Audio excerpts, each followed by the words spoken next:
Hi everyone, we are back with Maitreyi again. Thank you for coming and joining us again, Maitreyi. And we're going to be continuing with our part two, continuing with nurturing our different dimensions. Thank you, Nav. So last session, I think we were talking about the Pranamaya Kosha and how this is a very important aspect or dimension of our life, because that's the emotional dimension and how we need to acknowledge, embrace, release, and refine our emotions. This is a simple 4-step program that I put together for corporations, because if you give them big gyan, I mean, they can't follow it, whereas they like a little 4-step program. And after that, also becoming sensitized to the prana in the system. You were saying how at work sometimes practice this pranic awareness. Yes, yeah, I was talking to Maitreyi and I said what I learned with her classes, and one thing that just really stuck with me was Jyoti Kriya, and it's really easy to do, and I do it because I'm in retail and I have different people coming in and they're processing a lot of different emotions, and sometimes I feel really overwhelmed, and and when I start doing Jyoti Kriya and I feel better. It's like I've uplifted, uh, all the dust and emotions. So we were discussing, and I think it's an amazing tool for everyone to learn. And it just really does help us a lot to clear, energetic stuff in our auric fields. Yes, so that's one of my favorites too, as anybody who is dealing with people will understand, because I'm teaching, I'm, kind of either, giving lectures. So I'm very other focused. So sometimes I have to bring my awareness back to myself and say, okay, what does my body need? Is my throat dry? Even on such a practical level, do I need to hydrate, or am I, overdoing this, in my zealousness or in my excitement to support somebody? Am I draining myself? So constantly coming back to self, coming back to center, and doing a little check-in is very, very useful. And the Jyoti Kriya does exactly that for us, not just on a physical level, but on a multi-dimensional level. And that's why for me also it's just a boon. I just love the Jyoti Kriya. So I'll go a little bit into teaching the Jyoti Kriya after I finish about explaining about the other dimensions as well. So here I was talking about the Pranamaya Kosha and how we can clear the pranic field. We'll do a very simple exercise of just clearing the pranic field. So we'll do it together. We'll just create nice waves of energy, like you're clearing something, clearing cobwebs out of your space. Yeah. Do it happily. I mean, Old cobwebs. Sometimes we, I yeah, find these ones are just really simple ones if we can remember to do, right? And they can be done anywhere, right? anywhere. Yes. So it's just like they're really simple, but they're making a lot of difference, you know. And for me, sometimes when I feel, oh, there's a little shoulder pain or something, then I clear around that area. So Right. I just clearing, and then we throw out with the breath. And then the Annamaya Kosha, the physical body, will say, oh, I've been in front of the computer too long. So we can always shrug the shoulders to the ears and roll the shoulders back.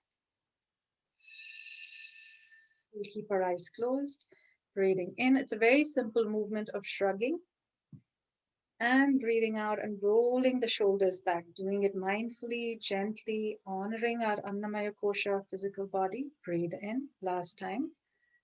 Shrugging, shrugging, shrugging, and breathing out and releasing through the mouth. We'll just take a moment of silence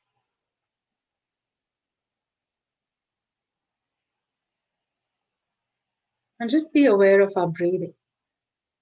The breath is also very intimately connected to prana, life force.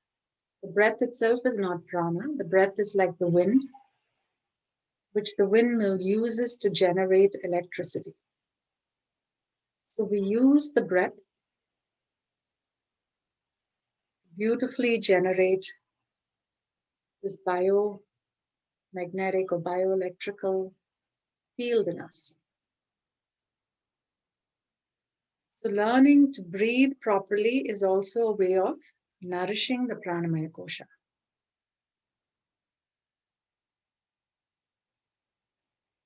For now, we'll just be aware of the breath, tune into the breath.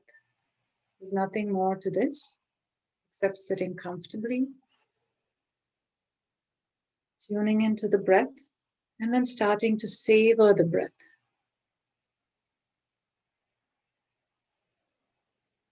Like you're sipping your favorite drink.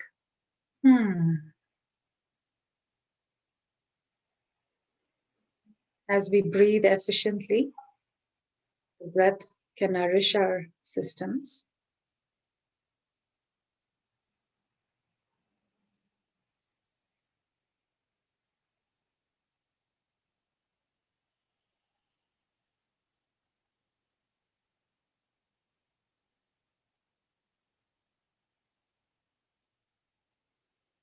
And now let's listen to the song of the breath. Soham, I am the origin, I am the infinite. So, whatever we need to do to keep this healthy pranamaya kosha, maybe say no to more work, maybe get enough rest.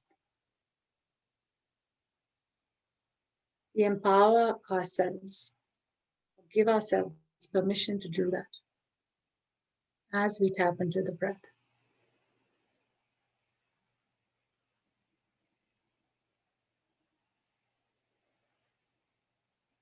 And as we do this practice, bringing more awareness to the different koshas, we become more aware of not just how we gain prana, but also how we have leaks in the system where we can lose prana by not eating the right foods, by not telling somebody that they need to deal with this, but taking on their stuff. Of course, we support people and we help people. We also take care of ourselves. Now, gently rub your palms, creating some friction, some gentle prana, a movement of energy, and place it on your eyes. And even this very simple act. So in yoga, there's so much nuance, there's so much of depth of understanding. On a practical level, for example, this touch, this sparsha is a conscious, loving touch. When we touch ourselves like this, it is soothing for the eyes, for the nervous system. On a very practical level, this is so good, especially since we're in front of computer screens. Many students are doing everything online. We're also sending prana to the third eye, the Agnya chakra, pineal gland, this beautiful gland that secretes melatonin, which regulates our sleeping patterns. So once again, if you're in front of the screen, this melatonin production is hampered or it gets disrupted because the body thinks, oh, it's so bright, it must be day still. But actually, it's the computer screen, and therefore, a lot of people are suffering from a disruption in sleep rhythms. So something as simple as this can regulate so much. And most importantly, we also turn the eyes inwards, cultivating inner sight, insight. Now gently relax your palms. A moment. And have a sip of water. I'm going to ask everybody to get into the habit of sipping some water.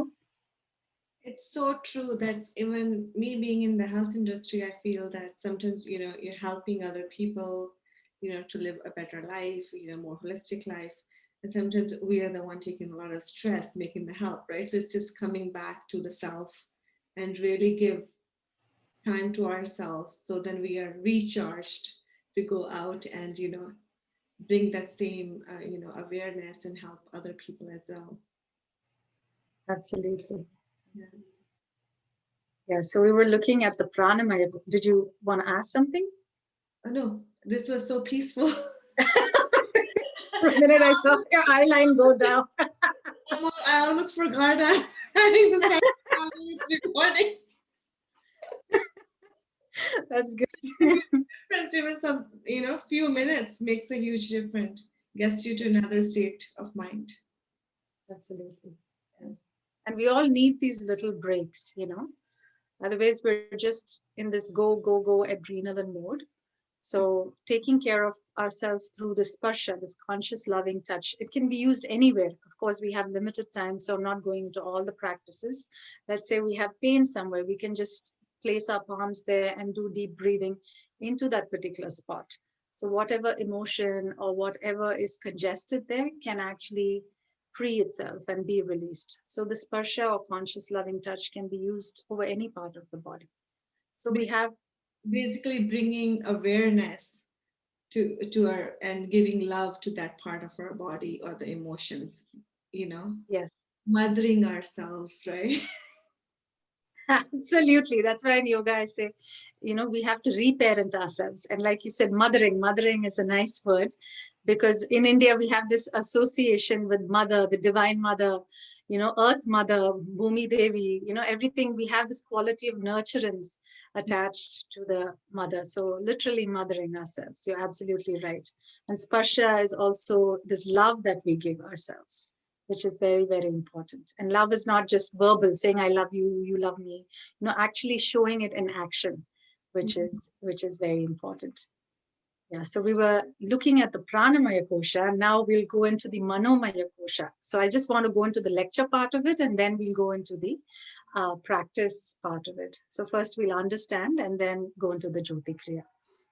So we have the Manomaya Kosha, and I said how this mind field is holding all the different thought patterns that we habitually are connected to. And that thought pattern, I gave an extreme example of how when we're younger, if somebody said you're fit for nothing, you're useless, you're worthless, all those thought patterns are floating around in the Manomaya Kosha. And the more aware we become, we say, okay, this is not who I really am. This is something that's been fed to me. This is a conditioning. This is, you know, some kind of a loop that I've become trapped in. And to get out of the loop, we use mantra. So Manomaya Kosha, mantra, manas, man, all of these words, and man, man, M-A-N, man, M-A-N. So they're all from the same root, Sanskrit root, to say anybody who has manas is man, or anybody who has this capacity to think about what they're thinking has manas. So with mantra, what we're doing is on a sound level as well, we're shifting these vibrations, but also on a meaning level. So, for example, in those days, even if people didn't understand the scientific aspect of mantra, now everybody's talking about it with the, you know, these books on positive affirmations. You know, it's like, oh, if this is there, wake up in the morning, look in the mirror and say, every day, every way, I'm getting better and better. So people understand the importance of positive affirmation. Whereas in those days, let's say even in the villages, if people didn't understand it, they have a certain ailment, either emotional or physical, they'll go to the local guru and say, oh, Guruji, I'm not feeling really well. What can I do? And he'll say, okay, chant this particular mantra, which could be related to a particular chakra or to a particular energy flow. So instead of saying, I'm worthless, I'm terrible, blah, blah, blah, that's the loop. Now he has 108 times, at least 108 times, because he's following the guru's prescription. He's chanting something that's positive, that's uplifting, that's on a sound level, vibrationally, you know, kind of aligned. And therefore, he's able to shift those old thought patterns that are there. So, like that, there are many tools in yoga to shift old belief systems, shift old self doubt, which has been deeply embedded because of this conditioning. So, we look at purifying or clarifying these three fields first through our lifestyle, sattvic foods, through pranic clearing, through, you know, this belief system clearing that doesn't serve us. And therefore, there is an alignment that is created with the greater cosmic fields. Now, in the yogic perspective, disease is because we have misalignment between these fields. Now, I'm sure you've also been in a situation, I've been in situations where I feel, oh, my heart wants something, my head wants something else, you know. So, Always. that's the worst thing, because you're constantly, what decision do I make? Oh my God, there's so much inner conflict. And we say that there is a misalignment there, because, or the mind says, oh, I understand all this great yogic stuff, but when it comes down to doing it, the body is not ready. Body has so much tamas. We're like, oh, I just want to sleep all day. Or it has so much rajas that I want to keep myself busy. And at the end of the day, what did I do? I just got more worried and more agitated. So depending on what's going on in the system, the mind may be sattvic, or the emotions may be tamasic, or the body can be rajasic. So there can be all this, lack of integrity or lack of alignment that's happening in our systems. And therefore, the rishis or yogis tell us that we need to create this integrity. And therefore, we become a person of integrity. That is, when we say something, we'll do it. Or we can't do it, we'll say we can't do it. At least there's enough self-awareness, for that purpose. And if there is misalignment, that term in Sanskrit is called nara. And another name for a human being is also nara. So it's interesting. If you're human, we are necessarily slightly misaligned. So we can feel we can feel okay and say, okay, at least, this is the condition of the human race. I don't have to feel bad about myself. Now, there are two ways from here. You can either go this way or you can either go this way. So let's say you're going this way, extreme misalignment of the koshas, which is called naraka. And again, if you know Hindi, naraka means hell. So in the yogic system, naraka is not something you die and go to. You can create a living hell when your koshas are misaligned, when there's inner conflict and inner divisiveness. That is enough. More extreme, the more extreme of a naraka it is. Or we can go this way. So this way is Narayana. So we have Nara, Naraka, Narayana. Now, again, most people relate to Narayana as a god, but actually, it is basically this beautiful alignment we are creating by purification and through all the processes. Therefore, we can be in that state of peace, ease, flow, all these things we talk about, feeling grounded and yet feeling connected to the universe.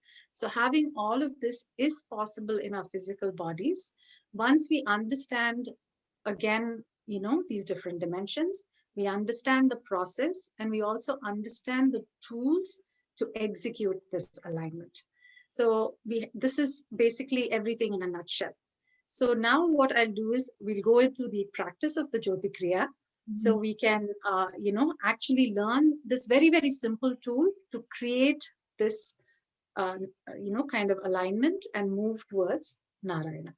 So I'm going to have a sip of water before I start.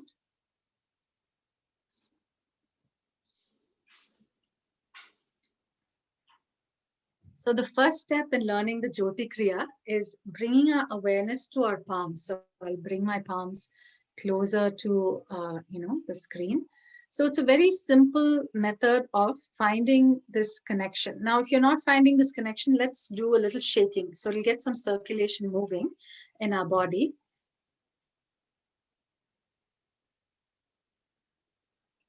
And throwing out.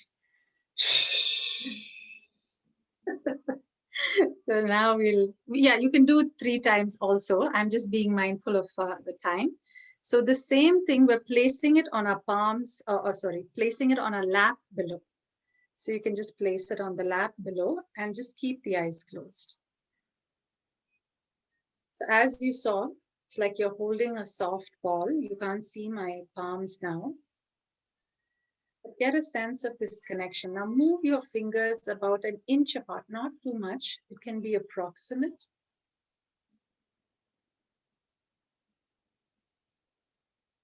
And gently bring it together. They're not touching, but almost touching. Let's take a deep breath here. Deep, deep, deep breath, and breathe out through the mouth.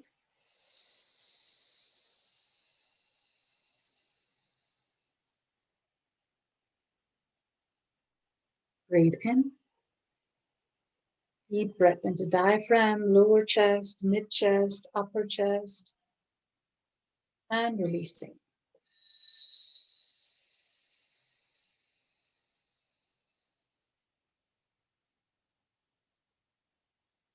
Breathing in. Nice full chested breath to the front, sides, back, feeling your ribcage expand like a balloon, and releasing through the mouth.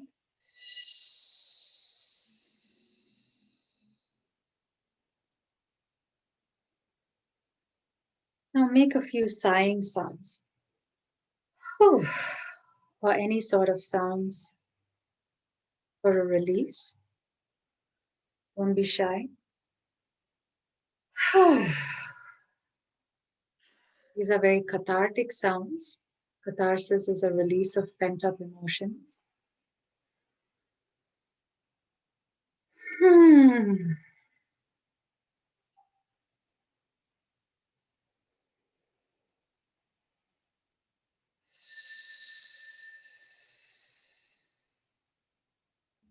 I'll let you do whatever sounds, either loud or soft or sighs. And bring your awareness back to your palms and the energy between your palms, your fingers, or sensations. What are the sensations between your fingers, your palms? Now gently move your palms and fingers just an inch apart, very, very slowly. And then gently bring it back together.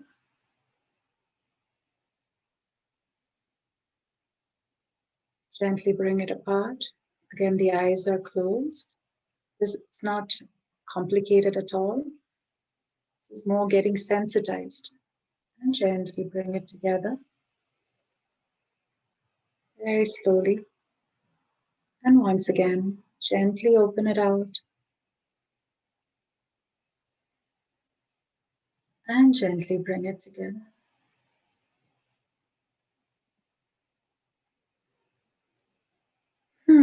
Once again, take a few deep sighs, still keeping the awareness on the palms, awareness on the fingers and their connection. And in the beginning, if some of you are new to the class, new to the process, please don't worry. With time, practice, especially of this full chested breath for the Mahat Yoga Pranayama, you'll become more sensitized to prana. Today, I can't go too much into detail, but I'm giving you an overview of it. So once we become sensitized, then we do the Jyoti Kriya. Jyoti means inner illumination. And this creates integration of all the different koshas or bodies or dimensions. Let's take one deep breath. Breathe in. Diaphragm, lower chest, mid chest, upper chest, all three sides. And releasing.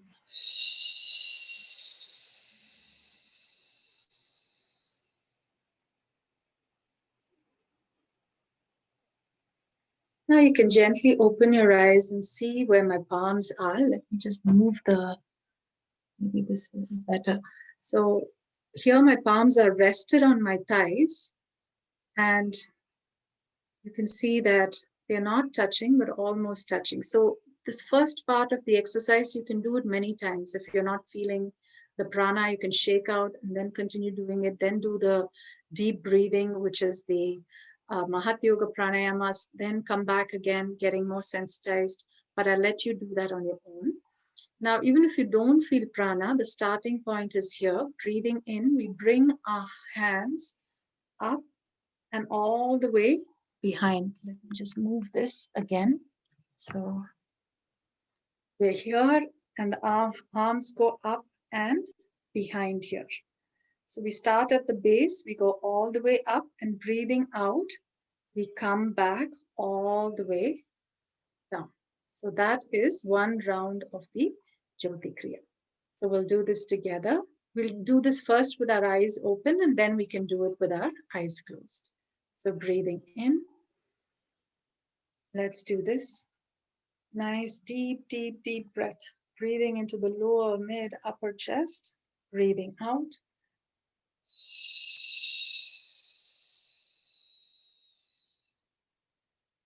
Once again, eyes open. You can just watch what we're doing. Going all the way up and behind and breathing out. So let it be gentle. Feel your arms like angel wings, like feathers. Breathe in. So these beautiful soft feathers are sweeping out any dust, emotional cobwebs, going all the way up and also behind. And breathing out.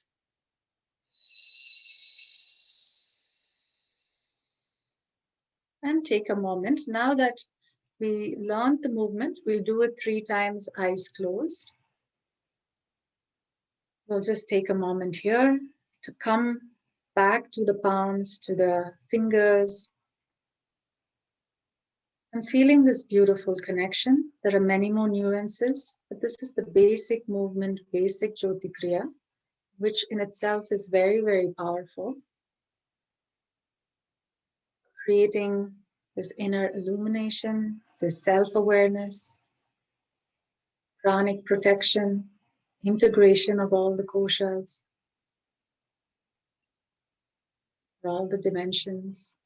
Now we'll do this again. Breathe in, keeping the eyes closed.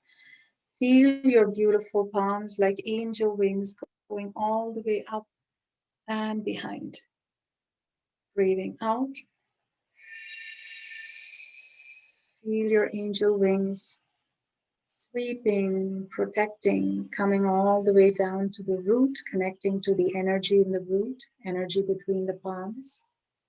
Breathe in, going all the way up. Nice deep, deep, deep breath. Soft arms, soft wings up and behind to our crown and the under chakras. Breathe out.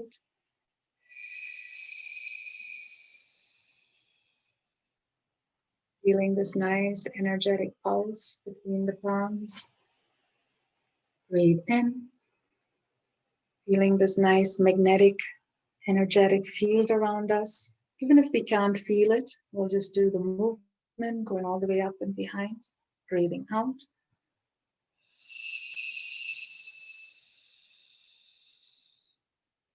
Coming back to the root, the base, connecting with the energy between the palms and the energy at the root. How is your bottom resting on the floor or on the seat? Even if you're sitting on a chair, just be aware of that.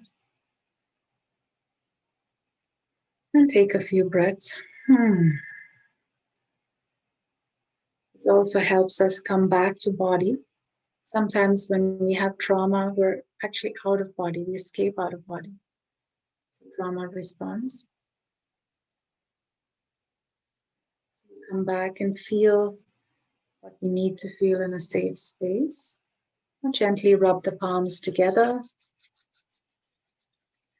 Place them on the eyes. Make any sounds that you need to.